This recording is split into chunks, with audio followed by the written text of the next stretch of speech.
Okay, well, Professor Foto back again, and we're talking about the real tour de force in 35mm world, the Nokton Aspherical 2 F1.2.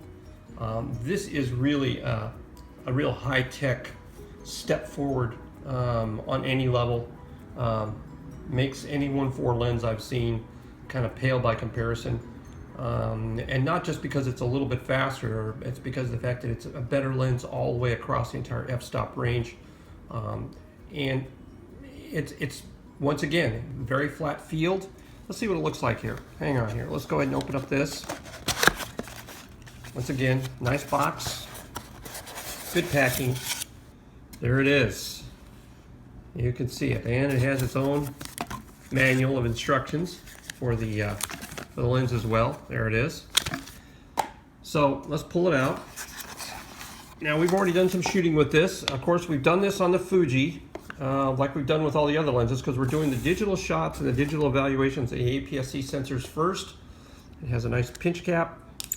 We'll take the back off, and needless to say, that is just a really, really wonderful piece of work. It's 10 elements in 7 groups, and it has 2 aspherical elements, which are located basically in the rear section between 2 groups, which I find very smart.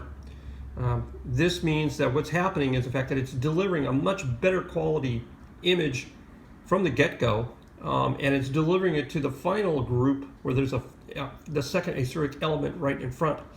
Once again, we're looking at an unbelievably well-crafted, well-designed, rugged, and like I said, these mounts are just unbelievably razor sharp.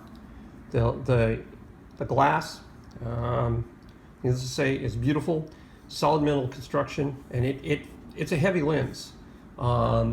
It weighs in at about just 470 grams, so almost, not quite 500. But the deal is the fact that it really is, and delivers some amazingly nice images that have phenomenally good fine detail at distance. I've got a couple still images in particular that were taken in the downtown area, designed to kind of deal with what happens when you get images with fine detail at a distance on a 35mm. Now, of course, needless to say, on the APS-C, this qualifies as like a 50mm. So we're looking at the enjoyment of it's trying to shoot some color slide and some black and white negative film with this to see what it looks like. But this, once again, is an unbelievably high value product, because if you're looking at buying something like this from the other big lens manufacturers like Zeiss,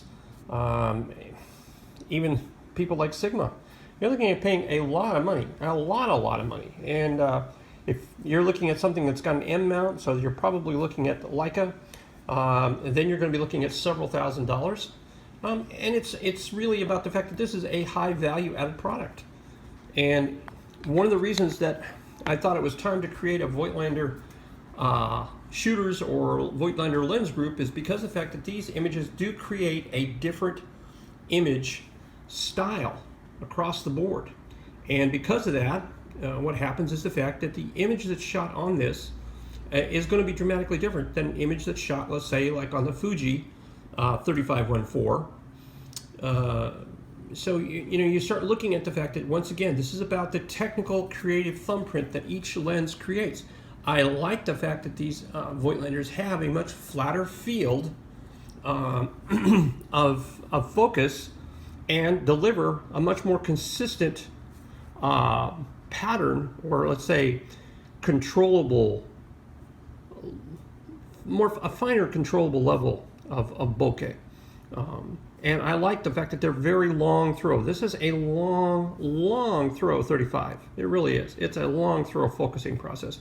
But the deal is, you're not in a hurry. It's very smooth. It's firm.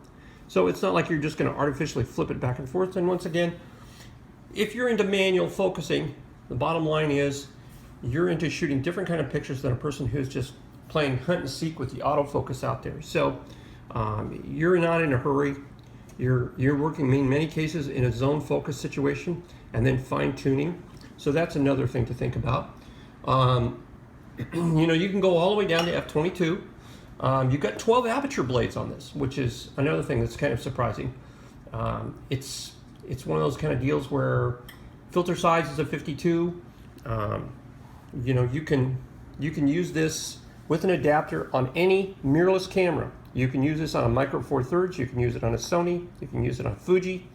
There isn't anything that you can't do now, especially with all the modern adapters that are out there. So if you're looking for a super high performance lens and you're looking for one that's also super high value, I would say that this is really the best alternative, and not just on a price basis. I think if you did a blind test with other 35s on a, let's say, shot-to-shot basis without telling somebody what they were done with, I think you would be very surprised to find out that you would be picking this lens over a lot of other lenses. So I think it's got some really interesting opportunities here. And like I said, you can go all the way down to f/22. How tight do you want to cut this? Normally, I would probably never go much beyond f/11 because I don't need it. But you do have the opportunity of working with this. So you're going to see some very nice pictures in the text writing which will accompany some of this video. Take a look at it and think about the fact that it's like if you're trying to develop your craft, you're trying to develop your artistic style in photography, this is a lens that would really work well for you. So this is Professor Foto. Thank you, like us, and come visit us at Facebook, and we're on Twitter also. Have a good day.